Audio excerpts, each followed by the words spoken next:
Hello and welcome to our YouTube channel omega classes. दोस्तों, पिछले video में हमने देखा था इलेक्ट्रोस्टैटिक चैप्टर। उसमें चार्ज क्या होता है, उसके बाद में positive charge, negative charge, charge transfer कैसे होते हैं, और हमने पढ़ा था कुछ प्रॉपर्टीज चार्ज की, जैसे चार्ज एडिटिव होता है। उसके बाद में पढ़ा था क्वांटाइजेशन, उसके बाद में पढ़ा था कंजर्वेशन ऑफ चार्ज। आज हम पढ़ने वाले हैं चार्जेस के बीच का फोर्स। ठीक है, अट्रैक्टिव और रिपल्सिव फोर्स होता है। हमने पिछली वीडियो में देखा था कि अगर लाइक चार्जेस है, ठीक है, मतलब दोनों की पोलैरिटी सेम है, पॉजिटिव पॉजिटिव है, तो दोनों एक दूसरे को रिपल करते हैं। निगेटिव निगेटिव भी एक दूसरे को रिपल करेंगे। लेकिन अनलाइक है तो अट्रैक्ट करेंगे। एक पॉजिटिव निगेटिव को क्या करेगा, अट्रैक्ट करेगा। तो ये अट्रैक्शन या रिपल्शन वाला जो फोर्स है, ठीक है, उसके बारे में आज हम पढ़ाई करेंगे। और वो जो फोर्स था वो किसने इंट्रोड्यूस किया था, तो उसका नाम है कूलम, है ना। कूलम जो साइंटिस्ट है उसने इंट्रोड्यूस किया था फोर्स का कॉन्सेप्ट चार्जेस के बीच में।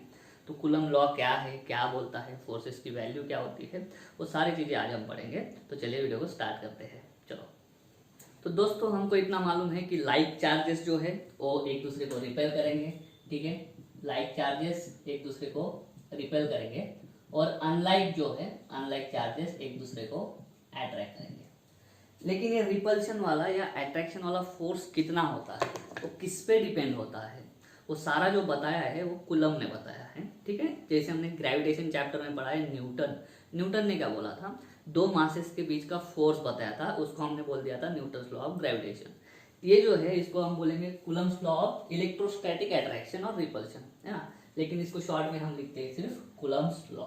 ठीक है, न्यूटन के लॉज बहुत है, ठीक है, मोशन के लॉज है, न्यूटन्स लॉ ऑफ कूलिंग है, थर्मल चैप्टर में पढ़ोगे आप। बहुत सारे न्यूटन ने लॉ बनाए थे, इसलिए न्यूटन के लॉ के आगे हम लिखना पड़ता है कि Newton's laws of motion, Newton's law of gravitation, Newton's law of cooling. लेकिन कूलम के लिए वैसा नहीं है, उसने एक लॉ बना के उसने छोड़ दिया। तो कूलम का एक ही लॉ है जो आज हम पढ़ने वाले हैं। ठीक है, जो फोर्सेस के बारे में बताता है, दो चार्जेस के बीच का फोर्स। लेकिन हमें इतना ध्यान में रखना है, हम चैप्टर पढ़ रहे हैं इलेक्ट्रोस्टैटिक। कूलम लॉ हमें फोर्सेस के बारे में बताता है, दो चार्जेस के बीच का। लेकिन दोनों चार्जेस कैसे होने चाहिए, दोनों चार्जेस हमने रेस्ट में रखने चाहिए। ठीक है, दो चार्जेस जब रेस्ट में होंगे तब उनके बीच का जो फोर्स होगा वो फोर्स की वैल्यू बताएगा हमको कूलम का लॉ। ठीक है, तो जैसे न्यूटन के ग्रेविटेशन के लॉ में हमने पढ़ा था, सेम कंसेप्ट हमें यूज करना है कूलम लॉ में। खाली वहां पे मासेस थे, यहाँ पे होंगे चार्जेस। ठीक है, सेम है concept, directly proportional, inversely proportional सब है। ठीक है, तो न्यूटन्स लॉ क्या बोलता है वो हम देखेंगे। ठीक है, तो न्यूटन्स लॉ बोलता है the electrostatic force of attraction और रिपल्शन।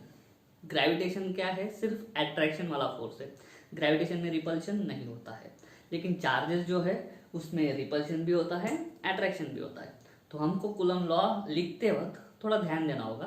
क्या लिखेंगे, the electrostatic force of attraction और रिपल्शन। अट्रैक्शन वाला फोर्स या रिपल्शन वाला फोर्स किसके बीच में, between two point charges, between two point charges. अभी वो कहाँ पे है और कैसे है, placed in a medium, placed in a medium, and they are at rest, and they are at rest, is directly proportional. अभी कौन डायरेक्टली प्रोपोर्शनल, तो फोर्स। किसके बारे में बात कर रहे हैं हम, फोर्स के बारे में। तो force is directly proportional to दो चीजें। मान लो दो चार्जेस है, एक पॉइंट चार्ज है Q1 और दूसरा पॉइंट चार्ज है Q2। ठीक है, दोनों के बीच का जो डिस्टेंस है वो है R। ठीक है, ये दोनों जो चार्जेस है ना वो एक मीडियम में रखे हैं। ठीक है, मीडियम अलग अलग तरह के होते हैं। ठीक है, ये दोनों एक ही मीडियम में है। ठीक है, और उन दोनों के बीच का डिस्टेंस है स्मॉल r। ठीक, तो इन दोनों पॉइंट चार्जेस के, मान लो दोनों पॉजिटिव है, तो इनमें कौन सा होगा, रिपल्शन वाला फोर्स होगा। ये दोनों चार्जेस एक दूसरे पे रिपल्शन वाला फोर्स लगाएंगे। अभी वो फोर्स कितना होगा, तो कूलम बोलता है the force of attraction, the electrostatic force of attraction between two point charges which are at rest in a medium placed at a distance r away from each other is directly proportional to product of magnitude of the charges, product of magnitude of the charges। अभी gravitation में हमने मास बोला था, product of masses, मास मतलब already क्या हो गया, scalar quantity, only magnitude. और मास में पॉजिटिव नेगेटिव कुछ नहीं होता है, मास है तो पॉजिटिव है। लेकिन चार्ज में क्या होता है, ये प्लस होगा, ये माइनस भी हो सकता है। पोलैरिटी क्या हो सकती है, लाइक और अनलाइक दोनों हो सकती है। तो हम क्या बोलेंगे, पोलैरिटी का हम ध्यान में नहीं रखेंगे फोर्स कैलकुलेट करते हो, सिर्फ हमें क्या करना है, दोनों चार्जेस का मैग्नीट्यूड, मतलब ये +3 कूलम है तो इसका सिर्फ 3 लेंगे, और ये -4 कूलम भी है तो भी हम इसको क्या लेंगे, 4 लेंगे। ठीक है, the force is directly proportional to product of magnitude of the charges and inversely proportional to square of the distance between them, square of the distance between them. अब ये जो रूल है वो हमें ग्रेविटेशन के रूल जैसा दिख रहा है और वैसा ही है। दोनों को हम कंबाइन कर देंगे, क्या हो जाएगा, Q1 Q2 upon R²। Therefore, और आगे का स्टेप भी मालूम है हमको, ये डायरेक्टली प्रोपोर्शनल का साइन जो है वो हटाना है, तो हम क्या करते हैं, एक इक्वल टू लेते हैं और एक कांस्टेंट लेते हैं। यहाँ पे कांस्टेंट ले लिया हमने K, और बाकी as it is Q1 Q2 upon R²। तो ये है हमारा कूलम का लॉ। कूलम का लॉ जो है वो भी क्या है, inverse square law. Inverse square law मतलब क्या, इनवर्सली प्रोपोर्शनल है किसी के स्क्वायर को, इनवर्सली प्रोपोर्शनल है किसी के स्क्वायर को। जैसे न्यूटन लॉ ऑफ ग्रेविटेशन को भी हम बोलते हैं इनवर्स स्क्वायर लॉ, वहां पे भी डिस्टेंस के स्क्वायर को इनवर्सली प्रोपोर्शनल था फोर्स, यहाँ पे भी डिस्टेंस के स्क्वायर को इनवर्सली प्रोपोर्शनल है फोर्स। ठीक है, तो ऐसा कंबाइन करके हम ये कूलम लॉ मैथमेटिकली लिख सकते हैं। कूलम लॉ का स्टेटमेंट मैं फिर से बताता हूँ, चाहो तो आप लिख सकते हो। ठीक है, पॉज करके। वो स्टेटमेंट है, the electrostatic force of attraction और repulsion, electrostatic force of attraction और repulsion between 2 point charges, between 2 point charges placed in a medium at rest, placed in a medium at rest is directly proportional to, is directly proportional to product of the magnitude of the charges, product of the magnitude of the charges and inversely proportional to the square of distance between them, square of distance between them। तो mathematically हम ऐसा लिख सकते हैं, पहले क्या करेंगे, directly proportional to product, inversely proportional to square, दोनों को कंबाइन कर दिया और ये डायरेक्टली प्रोपोर्शनल का साइन हटा के इक्वल टू और कांस्टेंट लिख दिया। और हमको मालूम है के को हम क्या बोल देंगे फिर, के is constant of proportionality, constant of proportionality. के की वैल्यू जो है वो बहुत इंपॉर्टेंट है, किस पे डिपेंड है, मीडियम पे, है ना। दोनों चार्जेस कौन से मीडियम में है, ये दोनों चार्जेस जो है कौन से मीडियम में, मान लो ये पानी है, इन दोनों के बीच का जो फोर्स है वो मान लो 8 न्यूटन आया। अगर मैं पानी की जगह पे दूसरा मीडियम डाल दूं, बाकी का सारा सेटअप वैसा ही रखूं, मतलब दोनों चार्जेस सेम, दोनों के बीच का डिस्टेंस सेम, सब सेम, खाली आसपास का या फिर ये जो जिसमें चार्जेस रखे हैं वो मीडियम अगर मैंने चेंज कर दिया तो ये फोर्स का वैल्यू चेंज होता है। इस फॉर्मूले में आप देखना Q1 Q2 R चेंज नहीं किए हैं, लेकिन फिर भी फाइनली आने वाला जो फोर्स है ना वो फोर्स चेंज होता है। अगर हम क्या चेंज कर देते हैं, अगर हम मीडियम चेंज कर देते हैं। ऐसा क्यों होता है, ये सारा तो वही है लेकिन फोर्स चेंज हो रहा है, क्योंकि क्या चेंज होता होगा, के की वैल्यू चेंज होती होगी। तो के की वैल्यू जो है वो मीडियम पे डिपेंड है, और बाकी सेकेंडरी चीजें हैं।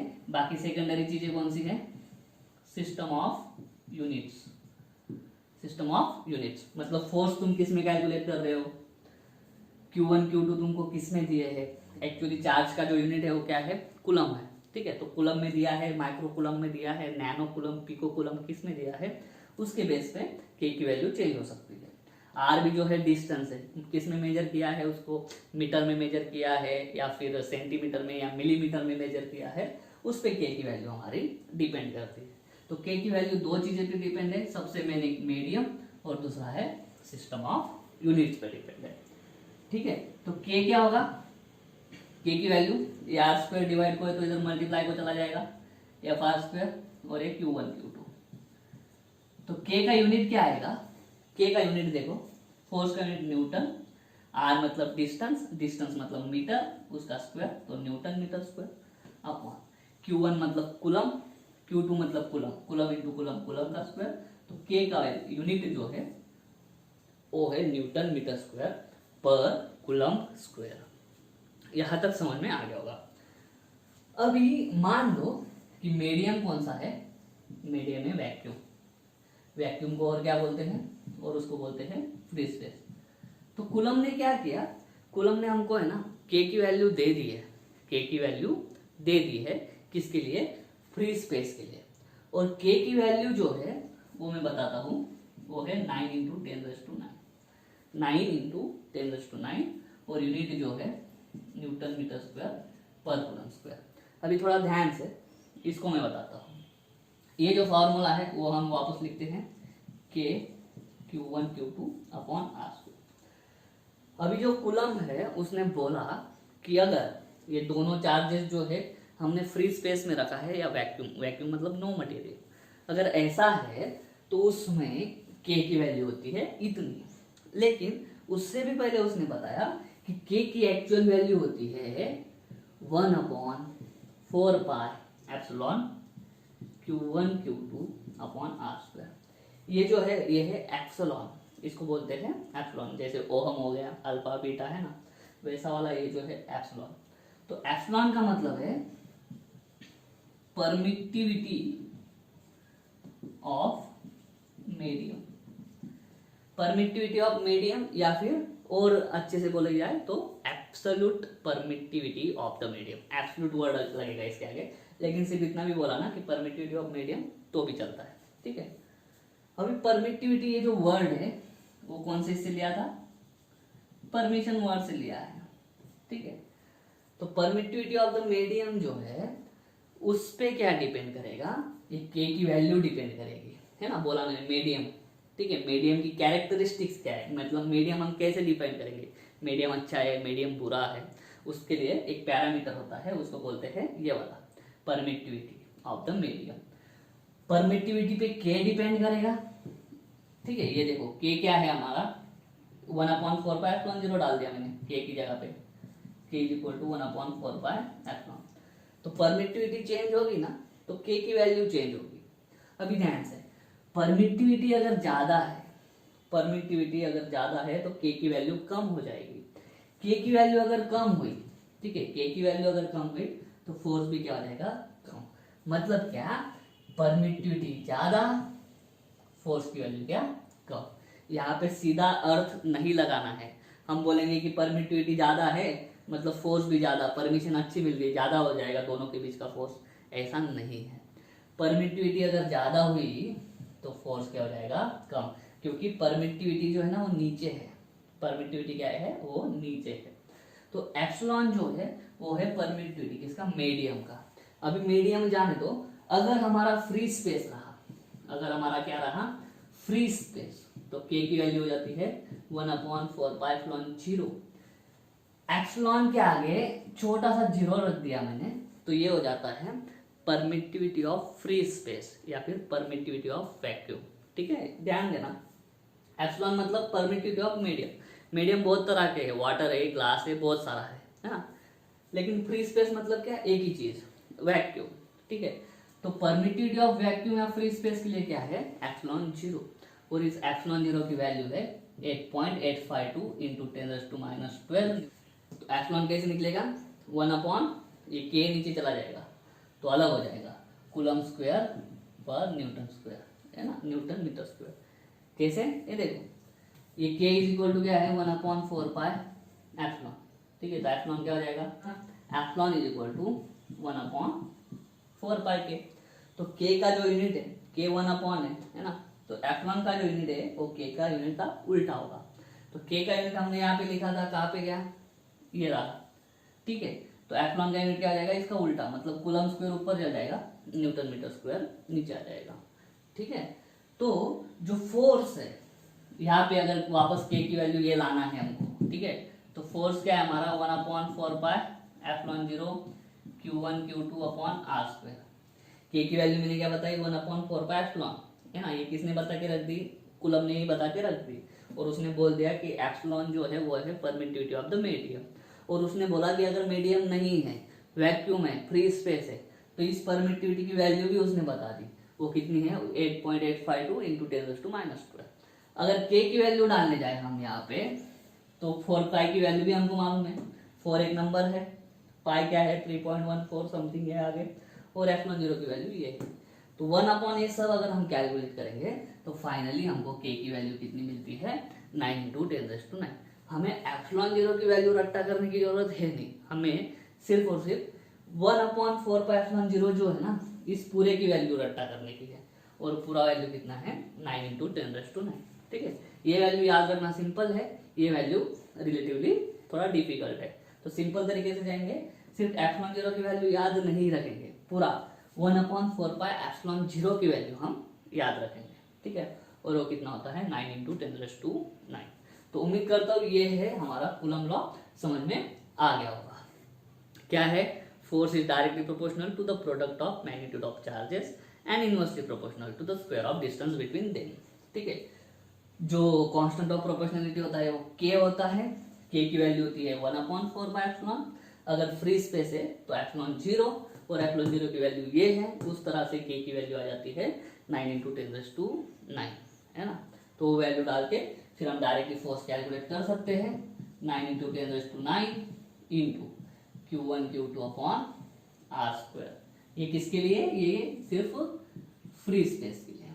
अभी हम आगे देखेंगे कि फ्री स्पेस नहीं है, मीडियम है, तो मीडियम और फ्री स्पेस के बीच का परमिटिविटी का रिलेशन क्या होता है वो चीज हम देखेंगे। उम्मीद करता हूँ कूलम लॉ का स्टेटमेंट और ये मैथमेटिकल चीजें आपको समझ में आ गई होंगी। चलिए अभी नेक्स्ट देखते हैं।